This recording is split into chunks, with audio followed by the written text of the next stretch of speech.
1978년 10월 부산 서면의 허름한 양복점. 오후 2시 40분경이었습니다. 그날따라 바람이 세차게 불던 가을날이었죠. 갑자기 재봉틀 소리가 멈췄습니다. 옆 가게 주인이 이상함을 느낀 건 그때부터였어요. 평소라면 저녁 8시까지 쉬지 않고 돌아가던 재봉틀이 한낮부터 조용해진 겁니다. 그리고 32년이 흐른 뒤 낡은 건물을 허물던 인부가 벽 속에서 한 가지 물건을 발견했습니다. 녹슨 재봉 가위였죠. 그 가위의 손잡이에는 희미하게 핏자국이 남아 있었습니다. 지금부터 들려드릴 이야기는 한 남자가 32년 동안 아내를 찾아 헤맨 진실의 기록입니다. 안녕하십니까. 저는 이정민의 남편 박철수라고 합니다. 아내가 흔적도 없이 사라진 지 벌써 30년이 훨씬 넘었네요. 그날의 일은 지금도 생생합니다.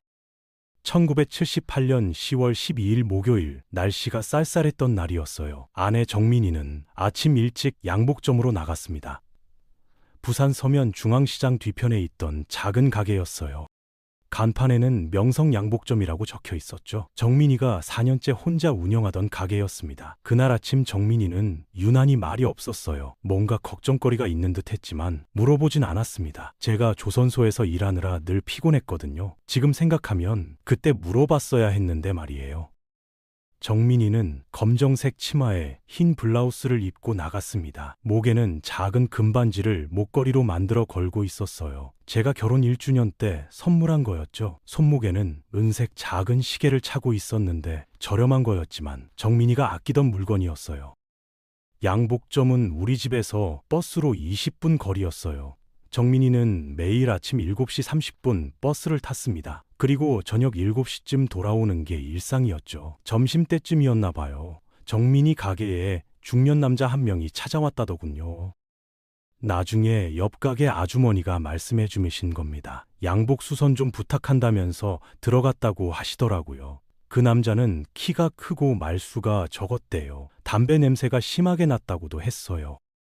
정민이는 손님을 응대할 때 항상 친절했습니다. 동네에서 소문난 솜씨였거든요. 바지 기장 맞추는 것부터 정장 수선까지 못하는 게 없었어요. 그날도 평소처럼 그 남자를 맞이했을 겁니다. 옆가게 아주머니는 오후 2시 40분쯤 문 닫는 소리를 들었다고 증언하셨어요. 평소보다 훨씬 이른 시간이었죠. 정민이는 손님이 없어도 보통 문을 열어두곤 했거든요. 지나가는 사람들이 들어올 수 있게요. 그게 정민이를 마지막으로 본 증인의 말이었습니다. 그 이후로 아무도 아내를 보지 못했어요. 오후 4시쯤 됐을 때 이상한 일이 있었답니다. 시장 안에서 탄 냄새가 났다는 거예요. 화재는 아니었어요. 뭔가 천을 태우는 냄새 같았다고 하더군요. 저는 오후 5시에 조선소 일을 마치고 집에 왔어요. 정민이가 안 와 있더라고요.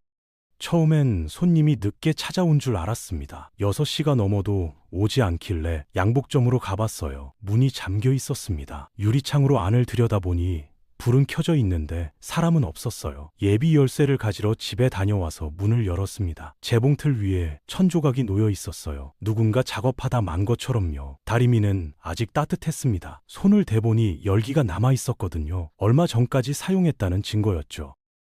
정민이의 핸드백은 작업대 밑에 그대로 있었어요. 지갑도 들어있고 화장품도 전부 있었습니다. 신발은 구두장에 가지런히 놓여 있었고요. 이상한 점이 하나 있었습니다. 정민이가 항상 차고 다니던 손목 시계가 없었어요. 은색 작은 시계였는데 어디에도 보이지 않더군요. 저는 그때 뭔가 심상치 않다는 걸 느꼈어요. 정민이가 가방을 두고 나갈 리가 없었거든요. 게다가 양복점 문을 잠근 것도 이해할 수 없었어요. 혼자 나간 건지 누군가와 함께 나간 건지 알 방법이 없었습니다.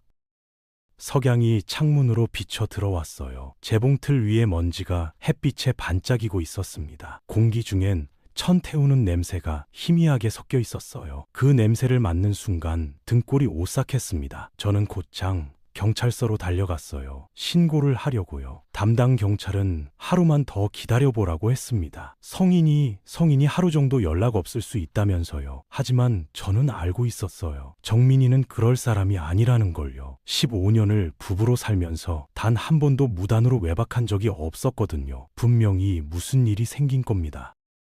경찰이 정식으로 움직이기 시작한 건 10월 14일이었어요. 이틀이 지나도 정민이가 돌아오지 않으니까 실종 신고를 받아준 겁니다. 최 형사라는 분이 양복점을 조사했어요. 저도 동행했죠. 문을 여는 순간 그 냄새가 또 났습니다. 천 타는 냄새요. 어디서 나는 건지 찾을 수가 없었어요. 부인께서 평소 어떤 분이셨습니까? 하고 최 형사가 물었어요. 저는 정민이가 성실하고 꼼꼼한 사람이라고 설명했습니다. 양복점도 4년째 성실하게 운영했고 단골 손님도 많았거든요.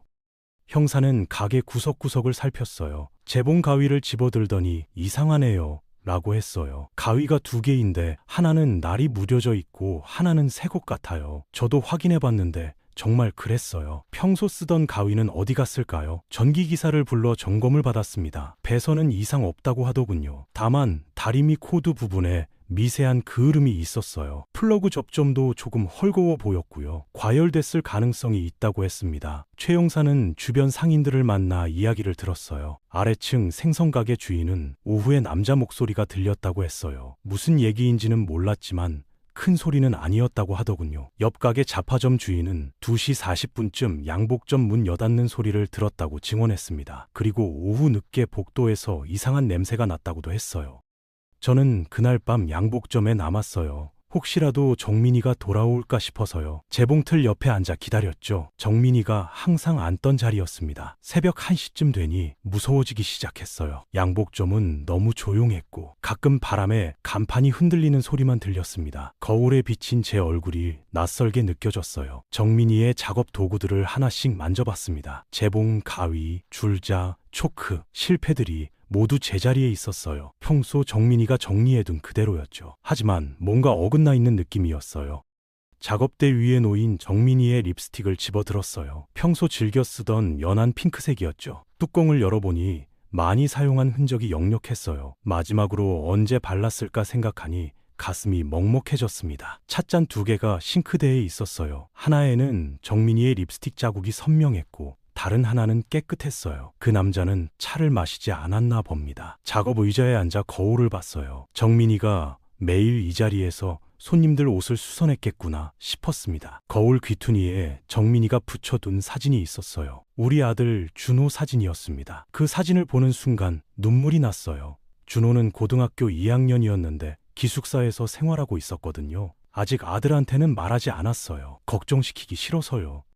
새벽이 되니 더욱 쌀쌀해졌어요. 10월인데도 양복점 안은 냉기가 돌았어요. 다리미를 켜봤습니다. 열이 올라오긴 했지만 어딘가 평소와 달랐어요. 소리가 이상했거든요. 오전 5시쯤 최 형사가 다시 찾아왔어요. 집에 가서 쉬라고 했지만 전 가고 싶지 않았습니다. 이곳에 있으면 정민이가 돌아올 것 같았거든요. 형사는 양복점을 다시 꼼꼼히 살폈어요. 쓰레기통도 뒤지고 서랍도 하나씩 열어봤습니다. 정민이의 수첩을 찾아냈는데 10월 12일 페이지에 오후 2시라고만 적혀 있었어요. 예약이 있었나 보네요. 하고 형사가 말했습니다. 하지만 그 시간에 온 사람이 누구인지는 알 수 없었어요. 정민이는 보통 손님 이름을 적어뒀는데 그날은 시간만 적혀 있었거든요.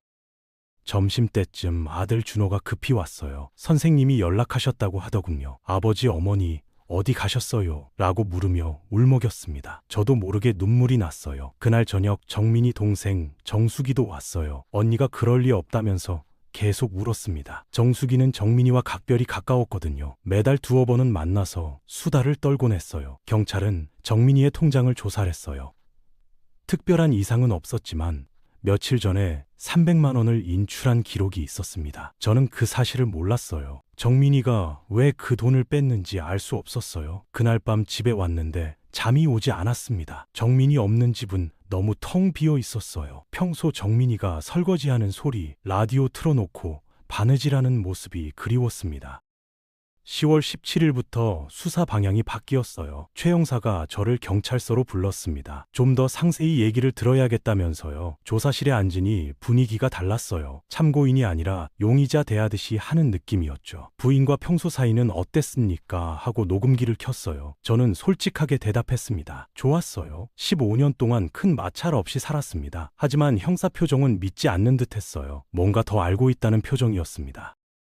최근 부부 사이에 문제는 없었나요? 하고 다시 물었어요. 저는 고개를 저었습니다. 정말 특별한 문제는 없었거든요. 물론 사소한 다툼은 있었지만 어느 부부나 그렇지 않겠어요. 그런데 형사가 노트를 펼치더니 부인께서 최근 이혼을 생각한다고 말했다는 증언이 있는데요. 라고 했어요. 저는 깜짝 놀랐습니다. 정민이가 그런 말을 했다니요. 누가 그런 얘기를 했습니까? 라고 물었더니 양복점 단골 손님이라고 하더군요. 강 여사라는 분이었어요. 정민이와 친하게 지내던 손님이었습니다. 강 여사는 지난달 치마 수선 맡기러 갔을 때 사장님이 한숨 쉬면서 요즘 남편이 예전 같지 않다고 했다고 증언했어요. 그리고 헤어질 생각도 해봤다고 말했다더군요. 저는 멍했어요. 정민이가 제게는 그런 말 한마디도 하지 않았거든요. 혹시 제가 모르는 사이 정민이가 불만을 품고 있었나 싶어 마음이 복잡했습니다. 조선소에서 야간 작업 자주 하신다면서요? 하고 형사가 물었어요. 맞다고 대답했습니다. 한 달에 열흘 정도는 밤 작업을 했어요. 돈을 더 벌려고요. 10월 2일 밤에도 야간 작업이었나요? 라고 물었어요. 저는 아니열은 낮 작업이었어요. 라고 했습니다. 오후 5시에 퇴근해서 집에 왔다고 설명했죠. 형사가 출퇴근 기록을 확인하겠다고 했어요. 며칠 후 연락이 왔는데 이상한 일이 벌어졌다고 하더군요. 제 출근 기록이 사라졌다는 겁니다. 조선소 관리사무소에 가서 확인해 봤더니 정말 10월 12일 기록만 없었어요. 관리 담당자는 서류 분실인 것 같다고 했습니다. 당시 조선소는 수기 관리라 종종 서류가 누락되곤 했다더군요. 하지만 하필 그날 기록만 없어진 게 경찰에겐 의심스러웠던 모양이에요. 저는 억울했지만 어쩔 수 없었어요. 통장 조사 결과도 나왔어요. 정민이가 인출한 300만 원에 대해 물어봤는데 저는 정말 몰랐습니다. 부인이 왜 그 돈을 뺐을까요? 하고 형사가 물었지만 답할 수 없었어요. 며칠 뒤 더 충격적인 사실을 알았어요. 정민이가 다른 통장을 하나 더 갖고 있었다는 겁니다. 제 이름으로 된 통장인데 저는 전혀 몰랐어요. 그 통장엔 1,500만 원이 들어 있었습니다. 이 돈은 어떻게 모은 겁니까? 하고 형사가 물었어요. 저도 궁금했습니다. 양복점 수입으로는 그렇게 큰 돈을 모을 수 없었거든요. 정민이가 제게 숨기고 있던 건가요? 이웃들도 하나둘 경찰 조사를 받았어요. 며칠 뒤 아래층 할머니가 이상한 증언을 하셨어요. 며칠 전에 박 씨 집에서 큰 소리가 났다고 하시더군요. 언제였나요? 라고 물었더니 10월 초쯤이었던 것 같다고 하셨어요. 저는 그날을 떠올려 봤는데 특별한 다툼은 없었어요. 하지만 할머니는 분명히 남자 목소리로 화내는 걸 들었다고 하셨습니다. 조선소 동료들도 조사받았어요. 반장님이 나중에 말씀하시길 경찰이 박철수가 평소 어떤 사람이냐고 물었다더군요. 성실하고 과묵한 편이라고 답변했다고 해요. 하지만 한 동료는 요즘 얼굴이 어두워 보였다고 증언했어요. 저는 그럴만했죠. 집안 사정이 넉넉지 않았고 정민이 양복점도 손님이 줄고 있었거든요. 경찰은 제 성격도 조사했어요. 평소 술 드시나요? 화 잘 내시나요? 같은 질문들이었어요. 저는 술도 거의 안 마시고 성격도 차분한 편인데 왜 그런 걸 묻는지 이해할 수 없었습니다. 며칠 후 또 다른 증언이 나왔어요. 조선소 경비가 10월 12일 밤에 박철수 차를 봤다고 한 겁니다. 하지만 저는 그날 밤에 조선소에 가지 않았어요. 경비는 새벽 1시쯤 주차장에서 헤드라이트 켠 차를 봤다고 했어요. 제 차와 비슷한 색이었다고 하더군요. 하지만 확실하진 않다고 했습니다.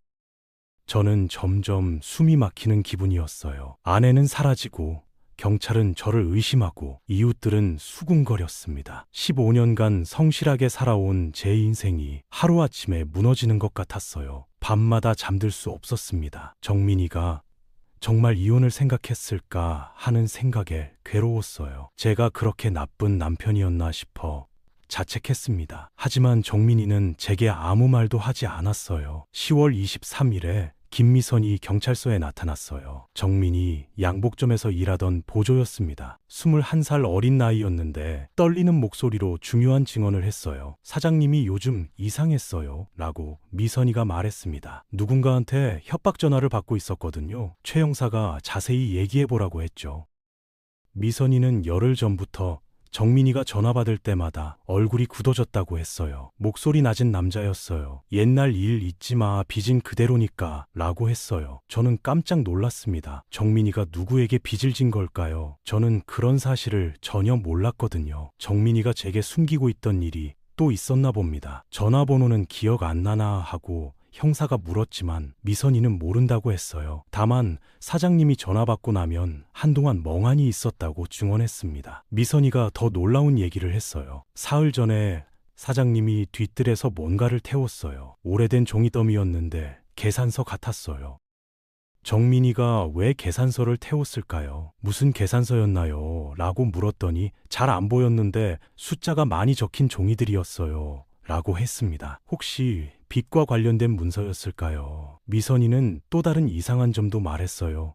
그날 이후로 사장님이 재봉 가위를 계속 정리하셨어요. 평소엔 그냥 두시는데 자꾸 서랍에 넣어두시더라고요. 저는 그 말이 이상했어요. 정민이는 가위를 항상 작업대 위에 놔뒀거든요. 손님 오면 바로 쓸 수 있게요. 왜 갑자기 감춰둔 걸까요? 다른 이상한 점은 없었나 하고 형사가 물었어요. 미선이가 잠시 생각하더니 책상 위에 이상한 게 있었어요. 라고 했습니다.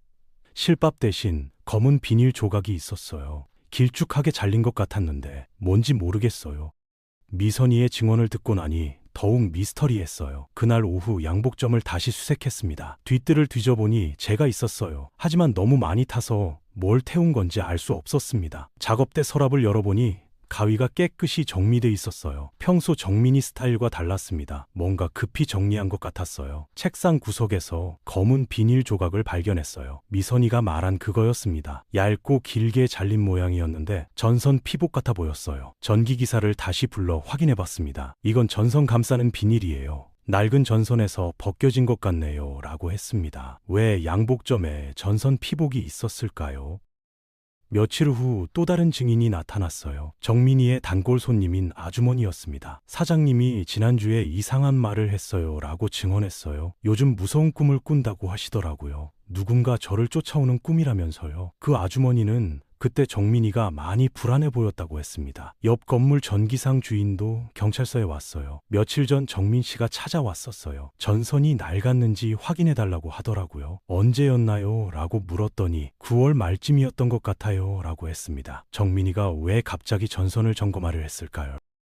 전기상 주인은 별다른 문제는 없었다고 했어요. 다만 다리미 플러그 하나가 조금 헐거워 보였는데 위험하진 않다고 했습니다. 미선이가 추가로 증언한 게 있었어요. 사장님이 마지막 날 아침에 미선아 무슨 일 생기면 경찰에 신고해라 라고 했어요. 그때는 농담인 줄 알았다고 해요. 그리고 내가 없어지면 이 가게 문 잠그고 아무도 못 들어오게 해라 라고도 했어요. 미선이는 그 말이 계속 마음에 걸렸다고 했습니다. 정민이 동생 정숙이도 비슷한 얘기를 했어요. 언니가 며칠 전 무서운 일이 생길 것 같다고 전화했어요. 무슨 뜻이냐고 물었는데 그냥 그렇다고만 했어요. 협박 전화한 사람이 누구인지 찾으려 했지만 쉽지 않았어요. 당시엔 발신자 표시 기능이 없었고 전화 추적도 어려웠거든요. 정민이의 개인 노트를 뒤져봤어요. 9월 말부터 메모가 이상했습니다. 평소엔 예약 손님 이름을 적었는데 마지막 며칠은 숫자만 적혀 있었어요. 300, 150, 200 이런 식으로 적혀 있었는데 뭘 의미하는지 알 수 없었습니다. 혹시 빚과 관련된 금액인가 싶었지만 확실하진 않았어요.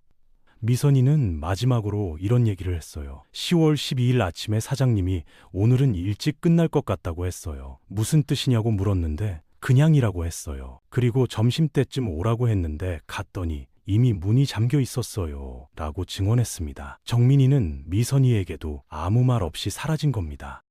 저는 이런 증언들을 들으면서 정민이를 제대로 몰랐다는 생각이 들었어요. 15년을 함께 살았지만 정민이에게 이런 비밀이 있었다니요. 제가 너무 무관심했던 걸까요? 협박 전화 태운 계산서 감춰둔 가위, 그리고 전선 피복 모든 게 정민이가 누군가를 두려워하고 있었다는 걸 보여줬습니다. 하지만 그 누군가가 누구인지는 여전히 수수께끼였어요. 10월 15일부터 경찰이 본격적인 수색에 나섰어요. 부산 서멜대 하천과 야산을 삭삭이 뒤졌습니다. 저도 수색대에 함께했죠. 수영강을 따라 걸으며 찾았어요. 혹시 정민이가 물에 빠졌을까 싶어서요. 하지만 아무것도 발견할 수 없었습니다. 물살이 새지도 않고 깊지도 않은 개울이었거든요. 뒷산도 올라가 봤어요. 등산로를 따라 하루 종일 찾아다녔지만 헛수고였습니다. 정민이는 등산을 좋아하지 않았는데 왜 산에 갔을까 싶기도 했고요. 수색이 일주일째 계속됐지만 성과가 없었어요. 경찰도 점점 포기하는 분위기였죠. 성인 실종 사건은 시간 지날수록 찾기 어렵다고 했습니다. 양복점은 그대로 뒀어요. 혹시 정민이가 돌아올까 싶어서요. 매일 아침 문을 열고 청소했습니다. 정민이가 언제 돌아와도 손님을 맞을 수 있게요. 하지만 시간 지날수록 양복점은 을씨년스러워졌어요. 거울엔 먼지가 쌓였고 천들도 빛이 바랬습니다. 재봉틀은 여전히 켜뒀지만 아무도 사용하는 사람이 없었죠. 한 달이 지나자 단골 손님들이 하나둘 다른 가게로 가기 시작했어요. 사장님은 언제 돌아오세요? 라고 물어보는 사람도 있었지만 저는 답할 수 없었습니다. 여름이 지나고 가을이 왔어요. 정민이 없는 추석이었습니다. 아들 준호가 집에 왔는데 둘 다 말이 없었어요. 빈자리가 너무 컸습니다. 겨울이 되자 양복점 난방비가 부담됐어요. 수입은 없는데 관리비만 나가는 상황이었거든요. 하지만 문을 닫을 순 없었어요. 정민이가 돌아오면 어떻게 하겠어요?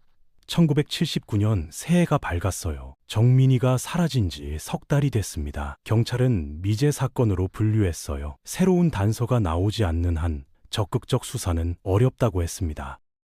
저는 혼자서라도 계속 찾았어요. 주말마다 전단지를 들고 시장과 상가를 돌아다녔습니다. 제 아내를 본 적 있나요? 라고 물어봤지만 아무도 기억하지 못했어요. 양복점 간판이 바래기 시작했어요. 명성 양복점이라는 글씨가 희미해졌습니다. 페인트가 벗겨져 보기 안 좋았지만 새로 칠할 마음은 없었어요. 봄이 다시 왔어요. 1년이 지났지만 아무런 소식이 없었습니다. 가끔 정민이를 봤다는 제보가 들어왔지만 확인해보면 다른 사람이었어요. 준호가 아버지 이제 양복점 정리하는 게 어때요? 라고 말했습니다. 하지만 저는 고개를 저었어요. 어머니가 돌아올 텐데 뭘 정리해? 라고 했죠. 그해 여름 전기 요금 고지서가 평소보다 많이 나왔어요. 확인해보니 다리미가 계속 콘센트에 꽂혀 있었거든요. 전원은 꺼져 있었지만 대기 전력이 나가고 있었습니다. 그 다리미를 뽑으려다 멈췄어요. 정민이가 마지막으로 사용했던 거잖아요. 혹시라도 정민이 흔적이 남아있을까 싶어 그대로 뒀습니다. 2년이 지났어요. 이제는 아무도 정민이 사건을 기억하지 않았습니다. 새로운 사건들이 생기고 사람들 관심도 다른 곳으로 옮겨갔죠. 양복점은 점점 낡아갔어요. 벽지가 찢어지고 천장에 물이 새기 시작했습니다. 하지만 저는 수리하지 않았어요. 정민이가 없는 상태에서 뭘 고친들 무슨 소용이겠어요. 5년째 되던 해 건물주가 임대료를 올리든지 나가든지 하라고 통보했어요. 저는 임대료를 올려서라도 양복점을 유지했습니다. 정민이가 돌아올 곳이 있어야 하니까요. 아들 준호는 대학을 졸업하고 취직했어요. 아버지도 이제 새로운 삶을 시작하세요라고 했지만 쉽지 않았습니다. 정민이 없는 삶이 무슨 의미가 있겠어요. 10년이 지났어요. 양복점 창문엔 거미줄이 쳤어요. 아무도 그 공간을 건드리지 않았거든요. 시간만 흘러갔을 뿐이었습니다. 가끔 양복점에 가서 앉아있곤 했어요. 정민이가 앉던 의자에 앉아 거울을 봤습니다. 제 모습이 많이 늙어 있었지만 정민이 모습은 그대로 남아있는 것 같았어요. 20년이 흘렀어요. 이제는 저도 60대가 됐고 건강도 예전 같지 않았습니다. 그래도 양복점은 그대로 뒀어요. 포기할 수 없었거든요. 가끔 꿈에서 정민이를 만났습니다. 양복점에서 손님 옷을 수선하고 있는 모습이었죠. 왜 이제 오냐고 말하면서도 웃고 있었어요. 꿈에서 깨면 베개가 젖어 있었습니다. 25년째 되던 해 준호가 결혼했어요. 정민이가 보고 싶어 하던 순간이었는데 없어서 아쉬웠습니다. 신부 대기실에서 할머니가 여기 계셨으면 좋았을 텐데 라고 준호가 울었어요. 건물이 많이 낡았어요. 상가 전체가 노후화되면서 다른 가게들도 하나둘 나가기 시작했습니다. 아래층 생선가게도 문을 닫았고 옆 건물 잡화점도 없어졌어요. 30년째 되던 해봄, 건물주가 재개발이 확정됐다고 통보했어요. 이제는 정말 양복점을 비워야 할 때가 온 겁니다. 하지만 저는 받아들이기 어려웠어요. 마지막으로 양복점에서 하룻밤을 보냈습니다. 정민이와 함께했던 추억들이 떠올랐어요. 처음 이 자리에 가게를 열었을 때의 기쁨, 손님들과 웃으며 지냈던 평범한 날들이요. 다리미는 여전히 콘센트에 꽂혀 있었어요. 30년 동안 그 자리를 지키고 있었습니다. 그 모습을 보니 정민이가 언제든 돌아와서 다시 켤 것 같았어요. 하지만 이제는 정말 헤어져야 할 때였습니다. 건물이 철거되면 정민이가 돌아올 곳도 없어지는 거니까요. 저는 그날 밤 많이 울었어요. 정민이에게 미안했습니다. 2010년 여름이었어요. 건물주가 재개발이 확정됐으니 철거한다고 최종 통보를 했습니다. 32년 만에 정말로 양복점과 작별해야 할 때가 온 겁니다. 철거 현장 소장은 송민수 씨였어요. 50대 초반에 성실해 보이는 분이었습니다. 개인 물건 있으면 미리 빼세요라고 친절히 말해줬어요. 저는 며칠에 걸쳐 정민이의 물건들을 정리했어요. 재봉, 가위, 줄자, 다리미, 천들까지 하나하나 박스에 담았습니다. 32년 동안 그대로 있던 것들이었어요. 가장 마지막에 다리미를 뽑았습니다. 콘센트에서 플러그를 빼는 순간 뭔가 끝나는 느낌이었어요. 정민이와의 마지막 연결고리가 끊어지는 것 같았거든요. 10월 20일에 철거가 시작됐어요. 저는 멀리서 지켜봤습니다. 굴삭기가 벽을 부수는 소리가 마음을 아프게 했어요. 정민이와 제가 꿈꾸던 공간이 무너지는 거였으니까요. 1층부터 차례로 철거하고 2층 차례가 됐습니다. 송민수 소장이 직접 양복점 천장을 뜯고 있었어요. 오래된 건물이라 조심스럽네요 라고 중얼거리며 작업했습니다. 오후 2시쯤이었어요. 갑자기 송 소장이 잠깐 여기 뭔가 있네요 라고 소리쳤어요. 저도 달려가 봤습니다. 천장 합판 뒤에 무언가 박혀 있었어요. 재봉 가위네요. 이상한 곳에 있네 라고 송 소장이 말했습니다. 저는 가슴이 철렁 내려앉았어요. 정민이가 쓰던 가위와 똑같은 모델이었거든요. 송 소장이 조심스럽게 빼냈어요. 손잡이 부분에 끈적한 녹자국이 있었고 검붉은 얼룩도 보였습니다. 32년 동안 천장 속에 숨어 있었던 겁니다. 이거 왜 여기 있을까요? 하고 송 소장이 의아해했어요. 저도 알 수 없었습니다. 정민이가 숨겨둔 건가요? 아니면 다른 누군가가? 머릿속이 복잡했어요. 그 가위를 자세히 보니 더 이상했어요. 날 부분에 뭔가 들러붙어 있었고 내부에 작은 금속 조각이 끼어 있는 것 같았습니다. 흔들어 보니 작은 소리가 났어요. 저는 즉시 경찰서에 신고했습니다. 32년 전 사건과 관련이 있을 수 있다고 생각했거든요. 최 형사는 이미 정년퇴직했고 새로운 수사관이 왔어요. 김수진 형사였습니다. 30대 여성으로 똑 부러져 보였죠. 32년 전 실종 사건 관련 증거물로 보인다며 감식팀을 불렀어요. 감식팀이 와서 가위를 자세히 조사했습니다. 손잡이 부분에서 미세한 혈흔을 발견했다고 하더군요. 32년이 지났는데도 흔적이 남아 있었던 겁니다. 더 놀라운 건 가위를 분해했을 때였어요. 내부에서 녹슬어붙은 금속 조각이 나왔거든요. 작고 둥근 모양이었는데 뭔지 알 수 없었습니다. 김 형사가 사진을 보여주며 이게 뭔지 아세요? 라고 물었어요. 자세히 보니 목걸이 고리 같았습니다. 그런데 정민이가 차던 목걸이 고리와 똑같았어요. 부인께서 평소 목걸이를 하셨나요? 하고 형사가 물었습니다. 저는 고개를 끄덕였어요. 정민이는 금반지를 목걸이로 만들어 항상 차고 다녔거든요. 결혼 1주년 때 제가 선물한 거였습니다. 32년 전 정민이가 사라진 날 목걸이도 함께 없어졌었어요. 그 목걸이 고리가 재봉 가위 속에서 나온 겁니다. 이제야 퍼즐이 맞춰지기 시작했어요. 김 형사가 왜 천장에 숨겨져 있었을까요? 라고 물었습니다. 저도 궁금했어요. 누가 곳에 숨긴 걸까요? 그리고 왜 32년 동안 아무도 모르고 있었을까요? 천장을 자세히 살펴보니 원래 설계와 다른 부분이 있었어요. 인위적으로 만든 공간 같았습니다. 급히 작업한 흔적도 보였고요.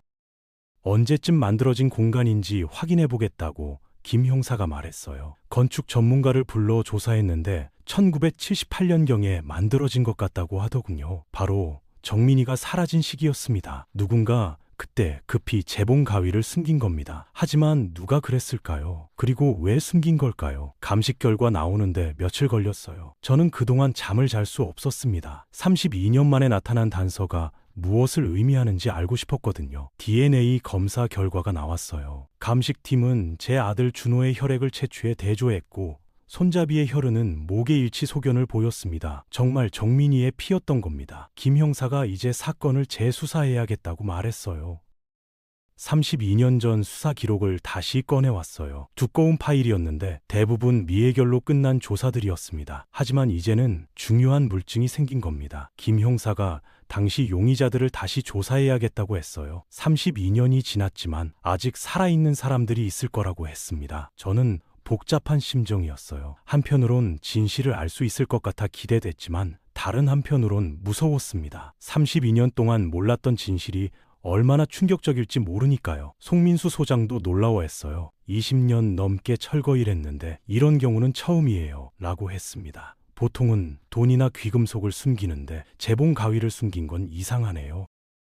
그날 밤 집에 돌아와 정민이 사진을 오래 봤어요. 32년 전 그 모습 그대로 웃고 있는 정민이었습니다. 이제 진실을 알 수 있을까라고 혼자 중얼거렸어요. 재봉 가위가 32년 만에 진실의 문을 연 겁니다. 그 작은 연장이 이렇게 큰 비밀을 품고 있었다니요. 시간은 모든 걸 덮을 수 있지만 증거는 영원히 남는다는 걸 알았어요. DNA 감정 결과 나온 후 며칠 지나지 않아 김수진 형사에게서 연락이 왔어요. 32년 전 수사 기록을 다시 검토했는데 재조사할 사람이 있다고 했습니다. 한용기라는 전기기사였어요. 당시 63살이었으니 이제는 95세가 된 할아버지였죠.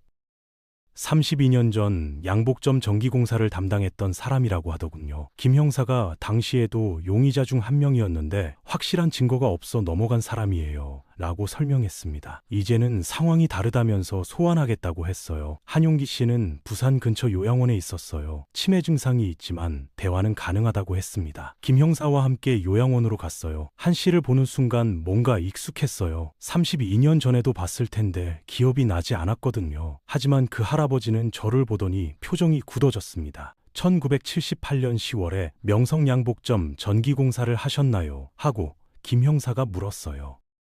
한용기 씨는 한참 생각하더니 기억이 잘 안 난다고 했습니다.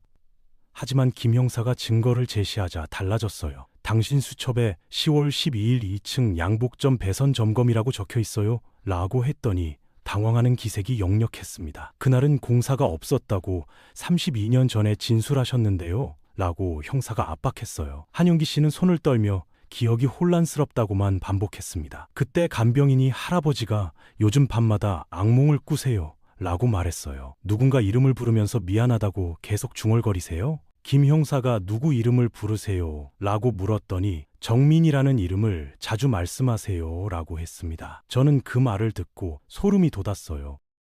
며칠 후 한용기 씨 집을 수색했어요. 지금은 며느리가 살고 있었는데 창고에서 오래된 공구 상자를 발견했습니다. 32년 전 것들이 그대로 있었어요. 공구 상자 안에서 놀라운 걸 찾았습니다. 명성 양복점 명함이 있었거든요. 그리고 끊어진 전선 피복도 여러 개 있었어요. 천장에서 발견된 것과 같은 종류였습니다. 더 충격적인 건 작업 일지였어요. 1978년 10월 12일에 양복점 긴급 수리라고 적혀 있었습니다. 하지만 32년 전엔 그날 공사 없었다고 거짓말한 겁니다. 한용기 씨 며느리도 증언했어요. 아버님이 그 시기에 이상했어요. 며칠 동안 잠을 못 주무시고 계속 뭔가 중얼거리셨어요. 뭔가 큰 충격을 받은 것 같았다고 했습니다. 김 형사가 한용기 씨를 다시 불러 증거를 제시했어요. 이 명함과 전서는 어떻게 설명하시겠어요? 라고 물었더니 할아버지가 급히 변명했습니다. 그냥 주워둔 거다. 오래된 일이라 기억 안 난다. 이런 식으로 얼버무렸어요. 하지만 점점 말이 앞뒤가 안 맞았습니다. 결정적인 순간이 왔어요. 김 형사가 재봉 가위 사진을 보여주며 이걸 본 적 있나요? 라고 물었습니다. 한용기 씨가 그 사진을 보는 순간 얼굴이 새하얘졌어요. 모른다고 계속 부인했지만 손이 떨리고 있었습니다. 땀도 흘리고 있었고요. 명백히 뭔가 숨기고 있다는 게 보였어요. 며칠 후 한용기 씨가 갑자기 말하겠다고 연락해 왔어요. 32년 동안 가슴속에 묻어둔 비밀을 더 이상 숨길 수 없다고 했습니다. 2010년 8월 15일 경찰서 조사실에서 진술이 시작됐어요. 저도 참관인으로 들어갔습니다. 32년 만에 진실을 들을 수 있는 순간이었어요. 한용기 씨가 떨리는 목소리로 말했어요. 그날 양복점에 갔던 게 맞습니다. 32년 전 거짓말을 인정한 겁니다. 정민 씨에게 돈을 빌려달라고 했어요. 아들 사업이 어려워서 급한 돈이 필요했거든요. 정민이에게 빚을 요구했다는 거였습니다.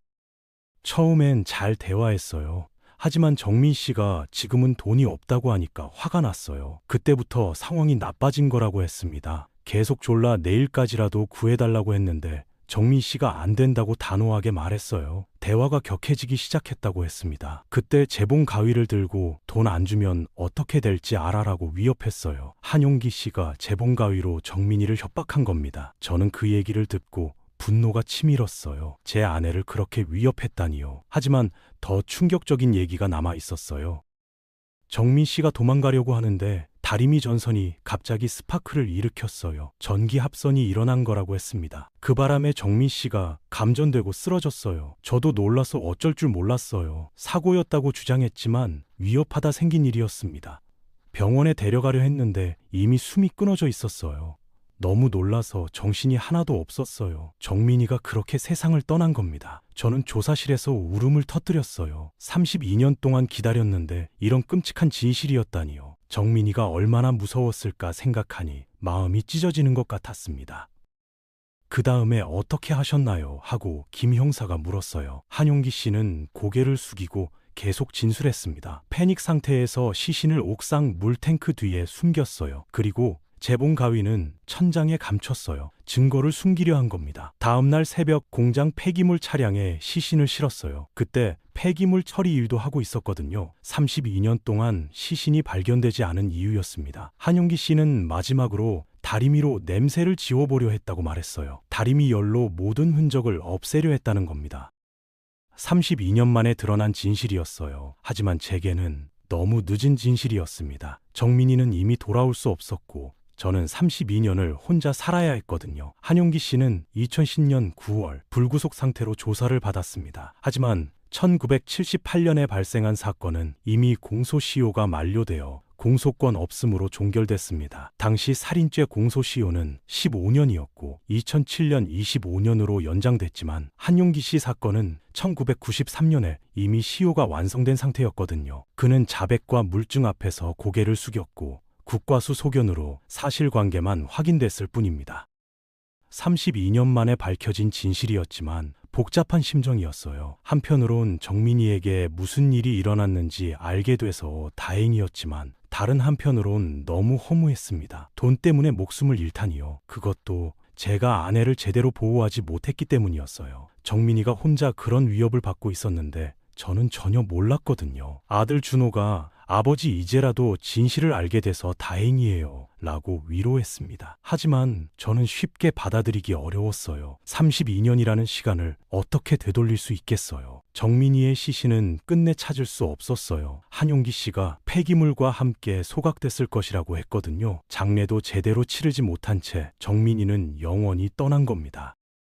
그래도 위령제는 지냈어요. 정민이가 다니던 성당에서 작은 추도식을 했습니다. 양복점 단골 손님들과 이웃분들이 많이 와주셨어요. 32년을 기다려준 분들이었습니다. 김미선도 왔어요. 이제는 중년 여성이 된 옛 보조였죠. 사장님 덕분에 양재 기술을 배웠어요 하면서 눈물을 흘렸습니다. 정민이가 얼마나 많은 사람들에게 사랑받았는지 알 수 있었어요. 기자회견도 했어요. 언론사에서 32년 만에 해결된 사건이라며 관심을 보였거든요. 아들 준호가 대신 나가 아버지가 32년 동안 포기하지 않았기에 가능한 일이라고 말했습니다. 준호는 기자들 앞에서 이런 말을 했어요. 그 재봉 가위가 아직 움직일 것 같아요. 어머니가 천 자르던 그 소리가 아직 들리는 것 같아서요. 저도 같은 생각이었어요. 부산 서면의 그 건물은 완전히 철거됐어요. 지금은 작은 공원이 됐습니다. 가끔 그곳을 지나가면 잔디 밑에 정민이의 추억이 묻혀 있는 것 같아 마음이 아파요. 철거 잔해를 정리하다 은색 시계줄에 잠금 파편 하나가 나왔습니다. 정민이가 차던 그 시계였죠. 하지만 시계 본체는 끝내 발견되지 않았어요. 그 작은 폐렴을 손에 쥐고 한참을 울었습니다. 한용기 씨는 4달 후 세상을 떠났어요. 죄책감을 견디지 못했나 봅니다. 임종 직전 정민 씨에게 미안하다는 말을 남겼다고 해요. 저는 이제 혼자가 됐어요. 진짜 혼자요. 32년 동안은 언젠가 정민이가 돌아올 거라는 희망이 있었는데 이제는 정말 끝이라는 걸 받아들여야 했습니다. 정민이가 쓰던 재봉 가위는 집에 보관하고 있어요. 증거품으로 압수됐다가 사건 종료 후 돌려받은 겁니다. 때로는 그 가위를 보며 정민이를 그리워해요. 가끔 꿈에서 정민이를 만나요. 양복점에서 손님 옷을 수선하고 있는 모습으로 나타납니다. 왜 이제 오냐고 하면서도 웃고 있어요. 꿈에서라도 만날 수 있어서 다행이에요. 준호가 손녀를 낳았어요. 정민이라는 이름을 지었습니다. 할머니 이름을 따서요. 그 아이를 보면 정민이가 생각나요. 특히 웃을 때 표정이 정말 닮았습니다. 지금도 가끔 옛 양복점 자리에 가요. 공원이 됐지만 2층이 있던 자리는 대충 알 수 있거든요. 그곳에 서서 정민이에게 말을 걸어요. 정민아, 미안해. 너를 지키지 못해서. 바람이 불면 정민이가 대답하는 것 같아요. 괜찮다고, 이제 편히 쉬라고 말하는 것 같습니다.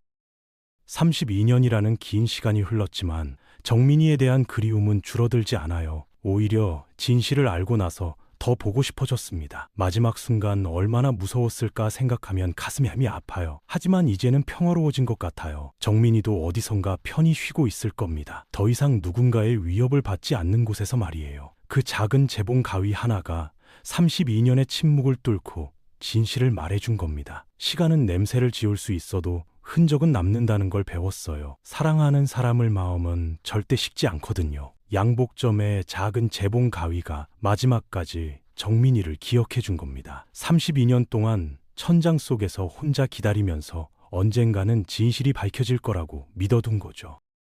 이제 정민이는 정말 편히 쉴 수 있을 겁니다. 진실이 밝혀졌으니까요. 저도 남은 인생을 정민이와의 추억을 간직하며 살아갈 겁니다. 때로는 그 재봉 가위를 만져봐요. 차가운 금속이 손에 닿으면 정민이가 제 곁에 있는 것 같아요. 그 금속 속에 정민이의 사랑이 담겨 있는 것 같거든요. 시간은 모든 걸 잊게 하지만 사랑만은 영원히 남는다는 걸 정민이가 가르쳐 줬습니다.